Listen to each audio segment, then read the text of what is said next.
बुलेटिनच्या सुरुवातीला एक महत्त्वाची बातमी पाहूयात।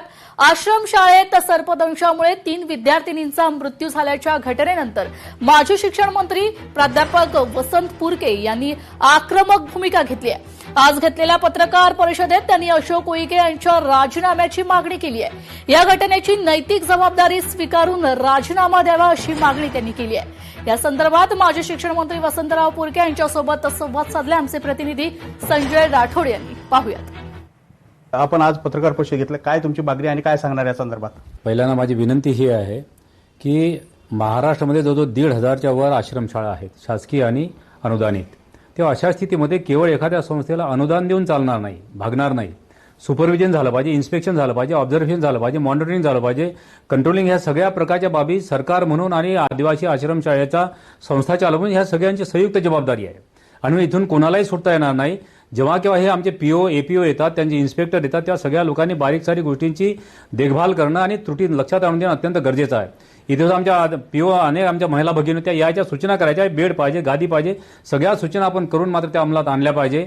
परंतु तसं मात्र होत नाही, कारण या ठिकाणी आमचे आदिवासी मंत्री आहे आदरणीय अशोकराव उईके, ते सुद्धा एक आदिवासी माणूस आहे, परंतु आदिवासींची भावना लक्षात घेत नाही। आदिवासींचा मोर्चा आला तर समोर जात नाही। आदिवासीने एखादी प्रश्न सांगितला तर त्याचं उत्तर देत नाही।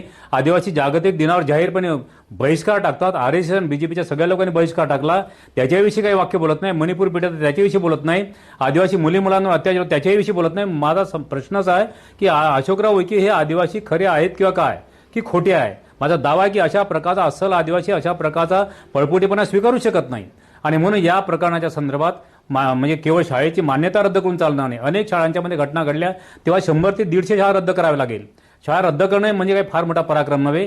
देवेंद्रजी फडणवीसांना आणि आदरणीय अशोकराव उईकेंना माझी आग्रहाची विनंती आहे की पालकमंत्री ते आहे आणि आमचा ओरिजिनल आदिवासींचा पालक अशोकराव उईके आहे, या दोघांच्याही मनामध्ये नीतिमत्तेची चाड जर असेल तर त्यांनी राजीनामा दिला पाहिजे, पण हे मात्र देत नाही। तेव्हा नैतिकता सांभाळून त्यांनी जपून त्यांनी राजीनामे द्यावे अशी आमची स्वतःची सगळ्या आदिवासी बांधवांची मागणी आहे। संजय राठोड, लोकशाही मराठी, यवतमाळ। लोकशाही मराठी, ऐका, पहा, जागरूक रहा।